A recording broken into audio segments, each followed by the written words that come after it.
আসন্ন জাতীয় নির্বাচনে বাংলাদেশ জামায়াতে ইসলামীর সামনে শাসন ক্ষমতায় পৌঁছানোর একটি বড় সম্ভাবনা তৈরি হয়েছে।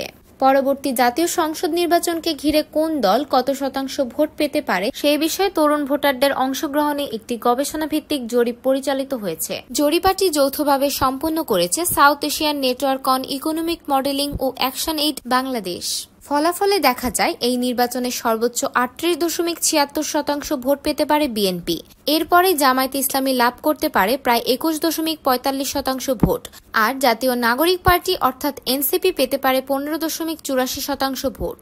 অন্যদিকে অবশিষ্ট ইসলামপন্থী দলগুলো মিলিতভাবে সংগ্রহ করতে পারে প্রায় ৪.৫৯% ভোট। যদিও জরিপে বিএনপিকে সবচেয়ে সম্ভাব্য ক্ষমতাসীন দল হিসেবে চিহ্নিত করা হয়েছে, কিন্তু বিশ্লেষকদের মতে যদি জামায়াত, এনসিপি এবং অন্যান্য ইসলামী সংগঠনকে সঙ্গে নিয়ে শক্তিশালী একটি জোট গঠন করতে পারে, তাহলে তাদের শাসন ক্ষমতায় আসার সুযোগ অনেক বেশি হয়ে যাবে। ফলত এমন পরিস্থিতিও হতে পারে যে প্রায় ৪০% ভোট পেলেও বিএনপিকে বিরোধী দলে থাকতে হতে পারে, আর জামায়াতের নেতৃত্বাধীন ঐক্য সরকার গঠন করে ফেলতে পারে। ইতোমধ্যে জামায়াতে ইসলামী ও ইসলামী আন্দোলন বাংলাদেশের মধ্যে প্রাথমিক সমঝোতা গড়ে উঠেছে। তাদের সঙ্গে রয়েছে আরও কয়েকটি ইসলামী সংগঠন, যারা মনে করে ইসলামপন্থী ভোট একত্রিত করা অত্যন্ত জরুরি। এখন প্রধান প্রশ্ন হল জাতীয় নাগরিক পার্টি অর্থাৎ এনসিপি এই সম্ভাব্য জোটে যুক্ত হবে কিনা। এনসিপি নেতাদের বক্তব্য অনুযায়ী তারা জুলাই আন্দোলনের শরিক ডান ও বামপন্থী দলগুলোকে সঙ্গে নিয়ে একটি বিকল্প প্ল্যাটফর্ম তৈরি করার চিন্তাভাবনা করেছে। তাই বিএনপি নেতৃত্বাধীন জোটে তাদের যোগদানের সম্ভাবনা খুবই সীমিত। তবে ইসলামী দলগুলোর মধ্যে যদি সুদৃঢ় ঐক্য গড়ে ওঠে, তবে এনসিপিও সেই পথে অগ্রসর হতে পারে। অন্যদিকে মতাদর্শে ঘনিষ্ঠ দলগুলো নিয়ে একটি স্বতন্ত্র জোট গঠনের কথাও তারা ভাবছে।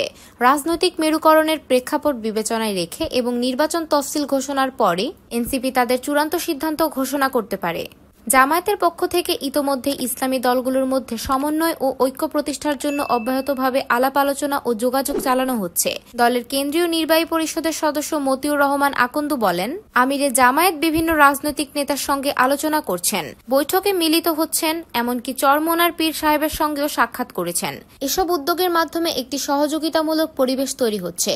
তিনি আরও জানান, আমরা সবার সঙ্গে সম্পর্ক বজায় রাখছি, যোগাযোগ আরও বাড়িয়েছি এবং এ প্রক্রিয়া অব্যাহত থাকবে।